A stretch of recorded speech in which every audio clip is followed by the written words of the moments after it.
this country to support Democrats in the upcoming midterm elections. Since then, that program has only gotten stronger and better than ever before. This cycle alone, we've mobilized volunteers to make 4.6 million phone calls. We sent 28 million text messages, and we've trained tens of thousands of supporters on how to organize in their communities, up and down the ballot, online and offline.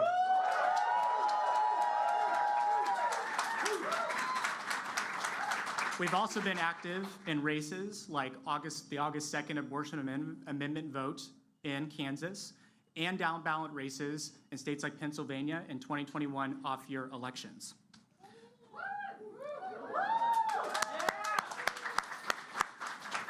And just last week at Dr. Jill Biden's event, we made more than 100,000 phone calls to Wisconsin and Pennsylvania to encourage voters to mail back their ballot and vote early. Big, big numbers.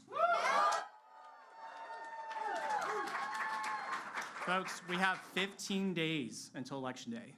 Just 15 days to do everything we can to make sure every single Democratic vote is turned out. And here's the thing, there's so much at stake, but I'm confident.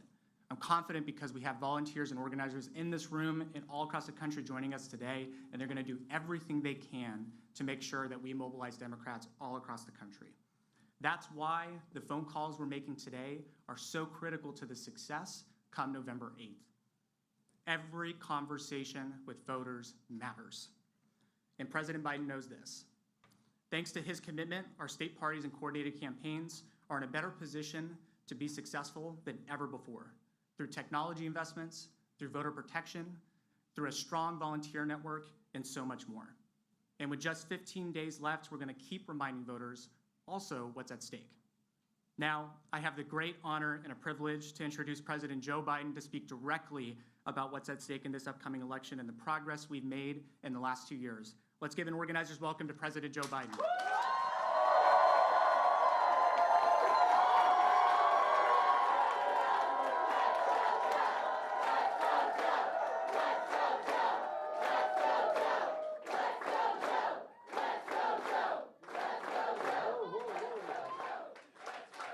Thank you.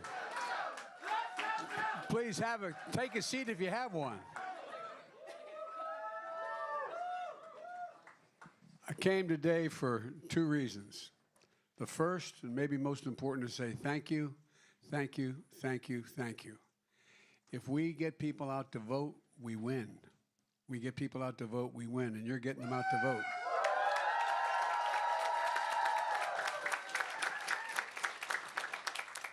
Our little babe over there is not so sure about all this. But she seems okay so far. At any rate, and what I want to talk about, I want to make what I think is the most important closing argument to make. I've been into about 31 districts or 31 places, going to a bunch between now and the election day. And, you know, I can't think of a more consequential election that I've been involved in, and we've been involved in. You know, whether we maintain control of the Senate and the House is a big deal. And so far we're running against the tide and we're beating the tide. But we just have 15 days until one of the most important elections in our lifetime. And it's gonna shape the way this country looks like for the coming decade, for real. Now the polls have been all over the place. First of all, if you speak to most pollsters, they're not sure anymore, not about the outcome, but about polling. No, I'm not being facetious. It's awful hard to do it these days. It's awful hard to do it these days. Republicans ahead, Democrats ahead, Republicans ahead. But it's going to close, I think, with seeing one more shift. Democrats ahead in the closing days. So look, the last couple of weeks, I don't pay attention to anything having to do with the polls. I just pay attention to what's happening on the phone, and we're knocking on doors. I'm here to deliver what I believe is a closing argument about what we need to do in the next 15 days to make a victory assured and make it clear that this election is a referendum. It's not a referendum, I should say. It's a choice. Everybody wants to make it a referendum, but it's a choice between 2 vastly different visions for America, significantly different. Democrats are building a better America for everyone, with an economy that grows from the bottom up and the middle out, where everyone does well. Republicans are doubling down on their MAGA trickle-down economics that benefits the very wealthy, failed the country before, and will fail it again if they win. Democrats are lowering your everyday costs like prescription drugs, health care premiums, energy bills, and gas prices. Folks, Republicans have made it clear, at least they're being honest around this time. They're telling you exactly what they want to do if they win. They're going to increase everyday cost.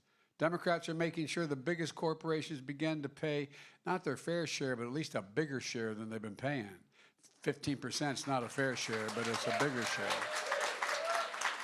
The Republicans will allow some of the biggest corporations to go back to paying zero in federal taxes after having made $40 billion, leaving the burden to teachers, nurses, firefighters, working folks to pay more of their fair share to keep things going. We, the Democrats, are the ones that are fiscally responsible. Let's get that straight now, okay? We're investing in all of America, reducing everyday costs while also lowering the deficit at the same time. Republicans are fiscally reckless, pushing tax cuts for the very wealthy that aren't paid for, and exploiting a deficit that is making inflation worse. Look, folks, Democrats are going to protect Social Security and Medicare. Republicans have been very clear. They've stated boldly that they want to cut Social Security and Medicare. And to the point that they'll shut down the government, they say, and send the nation into default, which raises prices for everyone if we do not cut Social Security and Medicare. I ain't gonna do it. We're gonna protect. Democrats are going to protect the fundamental rights and freedoms like the right to choose, the right to privacy, the right to vote, our very democracy. Republicans have already introduced legislation that will ban abortion with no exceptions to rape or incest or the life of the mother in many places. At the same time, Republicans are threatening to take away the constitutional right to marry the person you love. Just look at the facts. You don't need to imagine anything this time around. Look at what they're saying, and they're saying it out loud for everybody to hear. Let's go back and see what we inherited from Trump and the MAGA Republicans when we won the election when we came to office. We inherited a nation in crisis, the pandemic with no end, an economy on the brink, a national debt that they increased in their short time by $8 trillion. And because of the inaction of incompetence of the COVID was running and ruining American lives. Look at how far we've come. 20 months ago, COVID ruled our lives. Today, infections are down 80% from when we took office. Deaths are down 90%. And we did it together, one of the biggest public health efforts ever undertaken in the United States of America. We went from 2 million to 633 million shots administered in people's arms.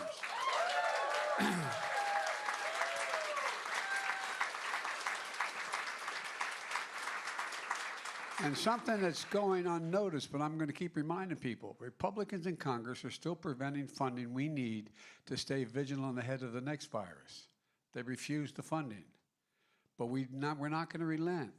We're not going to relent. We haven't relented, and we won't do it. Together, we carried out one of the biggest public health efforts in the history of this country. 20 months ago, the economy was in ruins. Trump is the first president since Herbert Hoover, it's a fact, since Herbert Hoover to lose jobs over the course of his presidency. Fewer jobs when he left than when he came to office. We created, with your help, 10 million new jobs so far.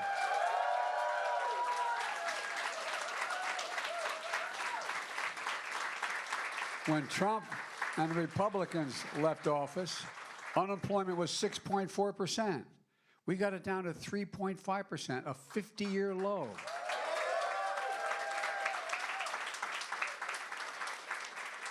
On his watch, literally hundreds of thousands of small businesses were closing. They make up 50% of the economy, these small businesses. Today, we have the highest number of people applying to start small businesses than ever during an economic recovery, ever. And you all know I was determined with your help to bring back manufacturing back to the United States instead of companies going overseas for cheaper labor. On Trump's watch, American manufacturing was hollowed out. On my watch, made in America isn't just a slogan, it's a reality. It's a reality. 700,000 manufacturing jobs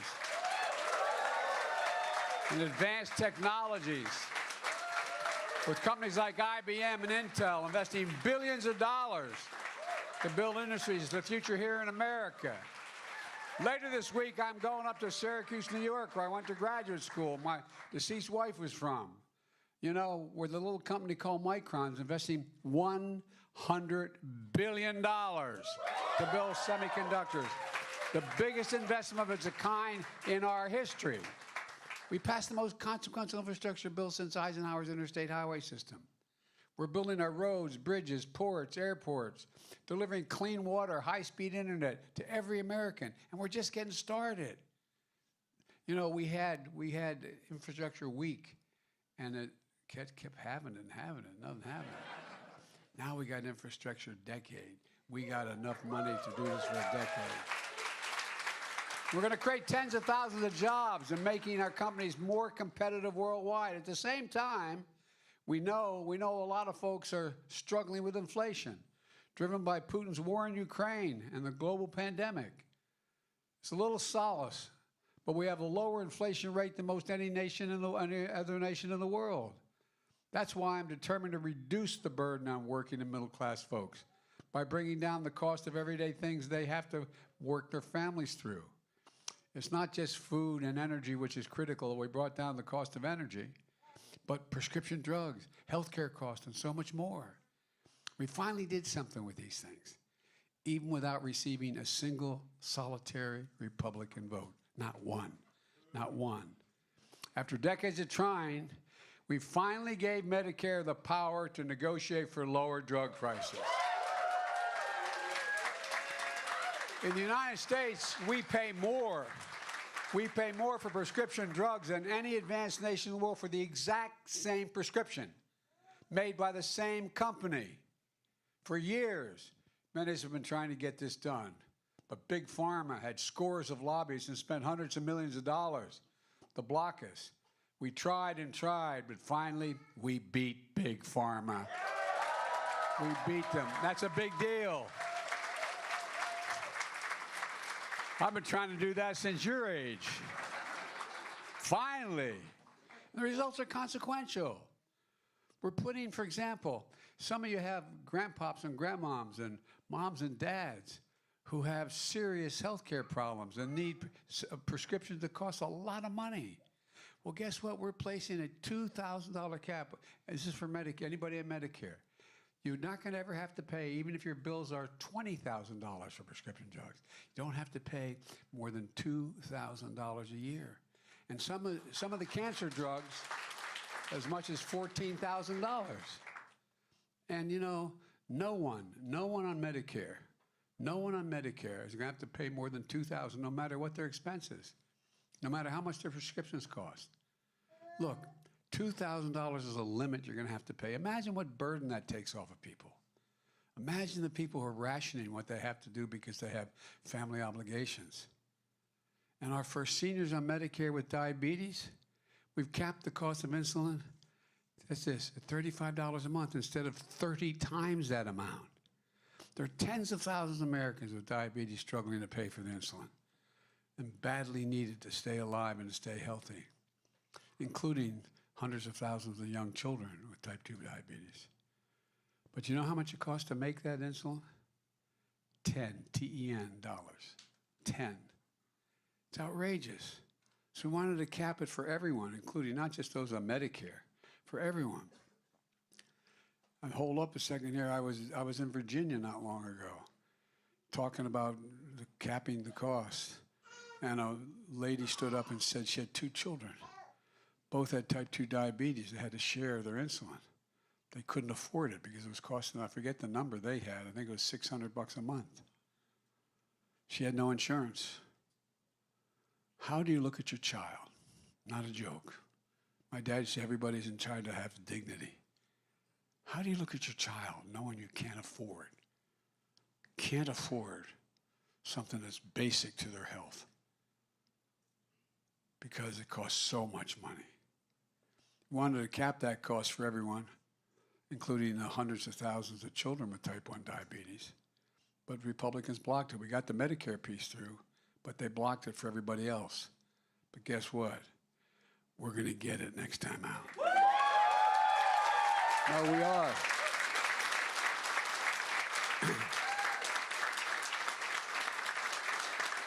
We also locked in savings on health insurance premiums through the Affordable Care Act. Because what we did earlier in the first piece of legislation we passed, a family of four would reduce their cost to $2,400 a year if they were on Medicare. On Obamacare. Well, guess what? We were able to only do it for $800 a family now, but it's still a lot of money. That's the limit. That's gone as well if Republicans get their way.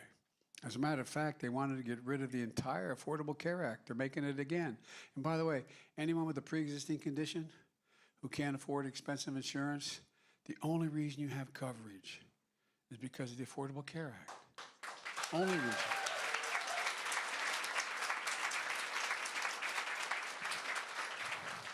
No, I know it doesn't matter to an audience, a young audience like y'all, but we passed the biggest investment in climate ever to save the environment. And by the way,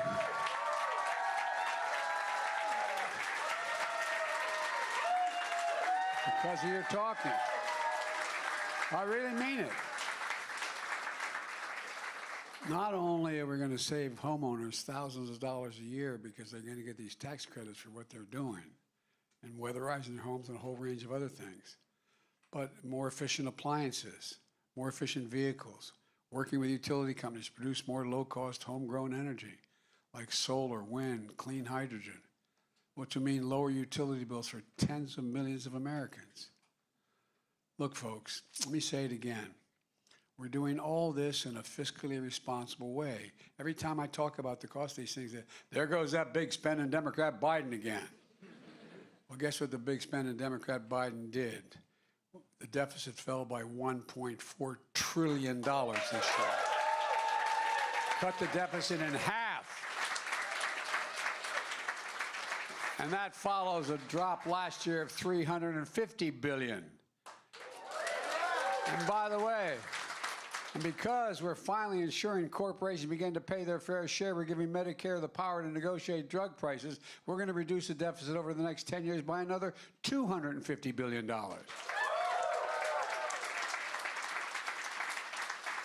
Look, folks, a big part of that's because we're finally making the biggest corporations begin to pay their fair share.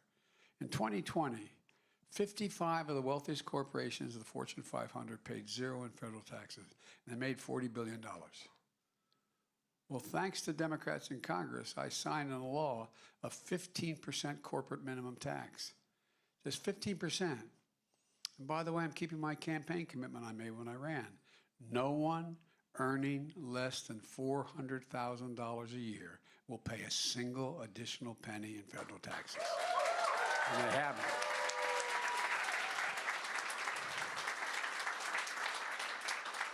Because of the number of actions we've taken, and it's take too long to go into detail, but guess what? Gas prices are coming down.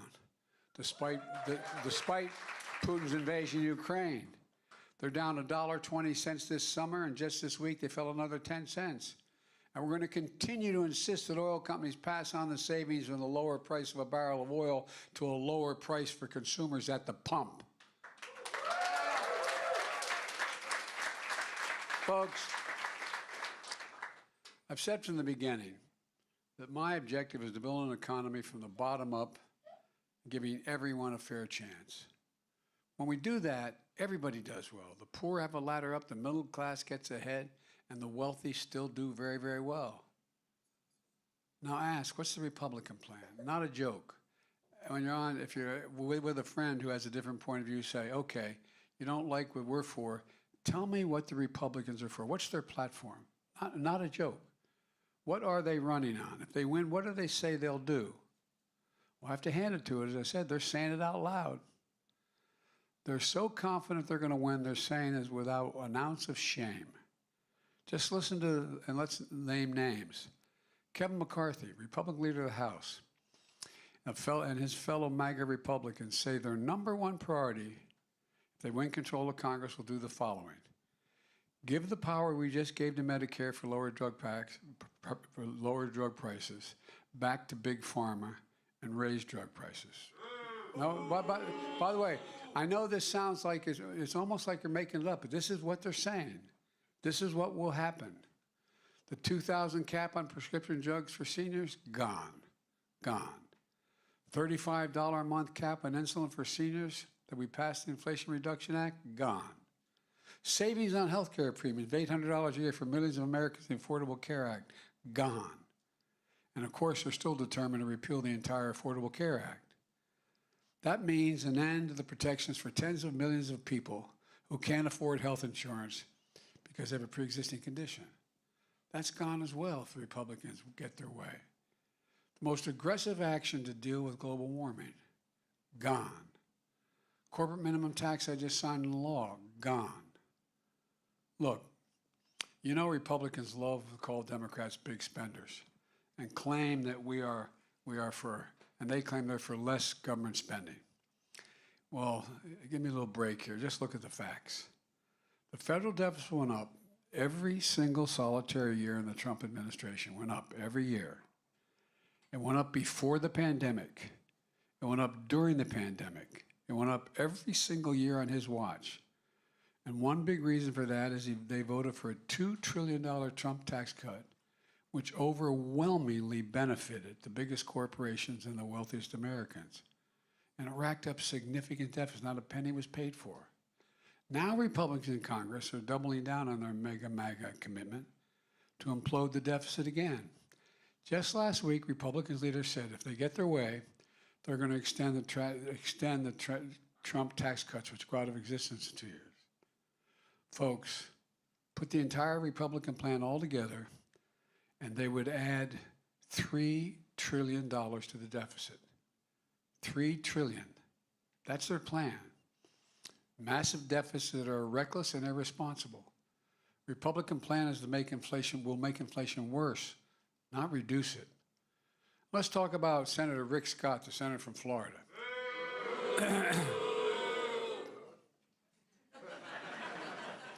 Who's in charge of electing Republicans to take control of the United States Senate. His plan is to put, and he put it out in writing, Social Security and Medicare on the chopping block every 5 years. That means every 5 years, Congress will have to vote to cut, reduce, completely eliminate, or make no changes in Social Security and Medicare. But they're going to have to vote every 5 years. Then along came, there used to be a song, anyway, then along came Senator Ron Johnson of Wisconsin. He thinks 5 years is too long to wait. Not a joke. He wants to put Social Security and Medicare on the chopping block every single year. If Congress doesn't vote to keep the program, it goes away. It goes away. Not just Social Security and Medicare. He wants to put veterans benefits and everything else on the same budget at risk. Hear this closely.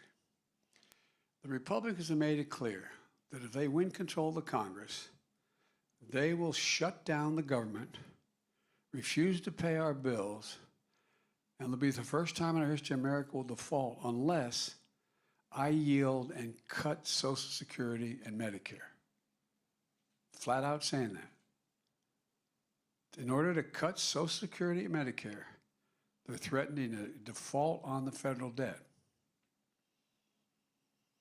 There's nothing that will create more chaos, more inflation, and more damage to the American economy than this. Think about it. Republicans are determined to hold the economy hostage, either given to their demands on Social Security and Medicare, which millions of Americans rely on and earned and paid for, or Republicans are going to crash the economy. Let me be clear. I will not cut Social Security. I will not cut Medicare. No matter how hard I am, I'm never going to give in. It's outrageous. And by the way, I know from experience in our last administration, even when they threatened, even though I was asked to settle it on New Year's Eve day, settle a similar deal with the last Republican leader, we were able to succeed and not default. But guess what? Our credit rating went down anyway because we're risking and playing with the debt. It's irresponsible. Here's one more thing. I kept my commitment to help ease the burden on student debt for working and middle-class families. Exactly 1 year ago. And 1 week ago, we launched applications where folks could apply. 22 million of you applied for this life-saving relief. 22 million in 1 week. In 1 week. And the Republican response? Sue the federal government and block that relief. No, that's what they've done. I mean, think about this. That's MAGA trickle-down politics in the extreme. I'll never apologize for helping working and middle-class folks and Americans as they recover from the pandemic, especially not the same Republican officials who voted for a $2 trillion tax cut that mainly benefit the wealthy and wasn't paid for. I don't want to hear it. I don't want to hear it from these guys. Look, folks, and by the way, if I can divert for another second, the same people in the Congress who really hollering at me saying I'm wasting money, allowing you, if you had a Pell Grant, to get another, debt relief from your debt up to, and by the way, the average person getting his debt relief makes less than 75 grand a year. Okay. They say that's outrageous, but you know the program where you allowed people, the PPP program, to get money back if their business were in trouble. Well, you have, I think it's 4 or 5 Republicans were published in the print, in the paper, who got from $2.1 million relief to $187 million. I forget the exact number. And they made no apologies for that. They thought it's okay for them to get that relief for their business. But you breaking your neck and getting caught in the middle of a crisis, you can't get any relief for the debt. And guess who's going to grow the economy more? An educated public or those guys? Folks, look, I don't know who they think they are. You know, that's the whole MAGA trickle-down policies. Give Big Pharma the power to increase drug prices. Cut taxes for the wealthy, but cut Social Security, cut Social Security and Medicare for seniors. That's an upgrade trade on cuts. Threaten the very foundation of American economy, that if we don't meet their demands, they're going to shut the place down. And then they talk about inflation. Everything they'll do is going to make inflation worse. Folks, 15 days. 15 days. The choice couldn't be clearer. The stakes couldn't be higher. I know we can meet the moment. And on the young people of this nation, all of you in this room, let me say, I've always believed your generation, and I've said this from the beginning, the reason I ran, represent the best educated, most talented, least prejudiced generation in American history. And now we face an inflection point. One of those moments that comes along everyone from 2 to 6 generations, where there's so much change happening, technologically, politically, socially, environmentally, that the decisions we make today are going to determine the future of our nation and the future of your generation for the next 30 years. Not a joke. But your generation is not going to be ignored. You're not going to be shunned. You're not going to be silent. Just look what happens when you speak out. 2 years ago, perhaps many of you voted for the first election ever in your life. You understand the choice and the stakes. And because you exercised your vote, Donald Trump was a defeated former president of the United States.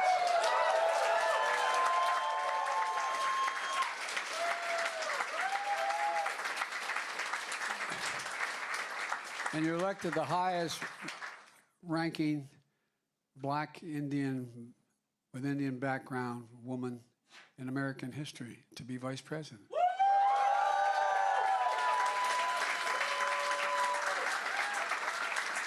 And since then, with your help, you've delivered enormous progress to the nation. The most significant gun safety law in nearly 30 years. And by the way, I'm coming back. I'm going to ban assault weapons again. I mean it.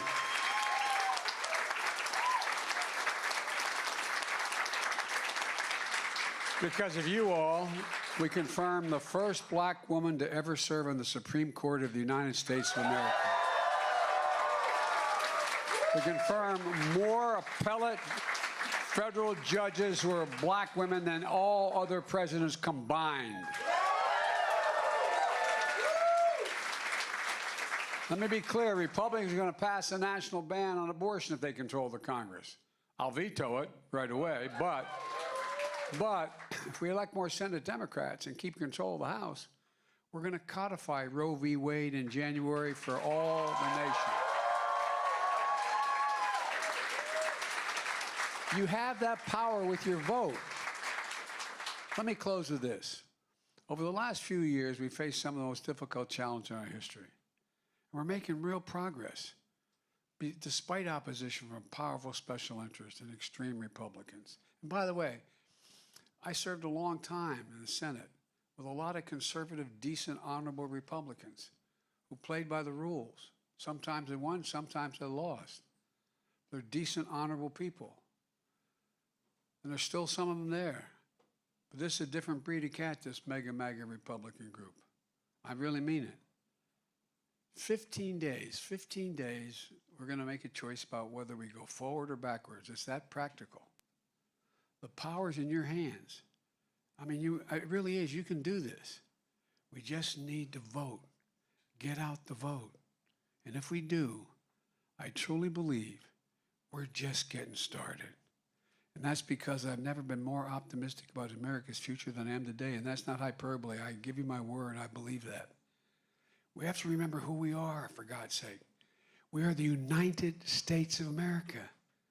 There's nothing beyond our capacity. We set our mind to it, not a joke. You know, I was with Xi Jinping in the Tibetan Plateau. I spent more time with Xi Jinping than any other leader in the world.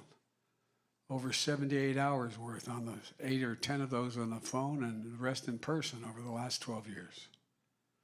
And he looked at me and just had a simultaneous interpreter. He had one and I had one. By the way, I turned in all my notes, by the way. But all kidding aside, he looked at me and he said, and I give you my word to this, he said, "Can you explain America to me?" I said, "Yes, I can." I meant it, what I said. I said, "Yes, one word, possibilities." It's the reason why we're sort of viewed as the ugly Americans. We believe anything is possible when we do it together. Not a joke, think about it. Anything is possible for us. There's nothing we've ever said, no, we can't do that. We're the only nation in the last 400 years that's come out of crises stronger than we went into the crises. And our diversity is one of those reasons. Folks, look, I really mean it. There's nothing beyond our capacity. And one of the things that I worry about, and that's why I'm so counting on your generation, and I mean it from the bottom of my heart, giving my word as a Biden, I believe it, is that a lot of Americans begin to wonder whether we can still do anything, whether we're still who we've always been. We are. And everybody thought I was nuts when I had asked the question, if I could do one thing, what would you do? I do something that doesn't answer any of the real questions we just have, but just demonstrate we can still do anything. If I could wave a wand, I'd cure cancer. Why? Because no one believes it can be done. But we're starting to do it. There's nothing beyond our capacity. I mean it. Not a joke. Not a joke. So folks, look. You are the key. Not just in what you're doing here on the phones, but your whole generation. You're the key. Whether we're going to get through all this. And if we get through it, we're going to be owing you for a long, long time. You'll be able to tell your grandkids, you did it. You all think I'm kidding. I'm not. More is going to change in the next 10 years than changed in the last 50 years because of technology, because of a whole range of things. Things are moving so rapidly. So every time I'd walk out of my Grandpa Finnegan's house up in Scranton, Pennsylvania, he'd yell, "Joey, keep the faith." And another voice would come out of the house, my grandma said, "No, Joey, spread it. Go spread the faith. Let's get this done. Vote, vote, vote, vote, vote, vote."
Hey guys, I can't jump over. That's all right.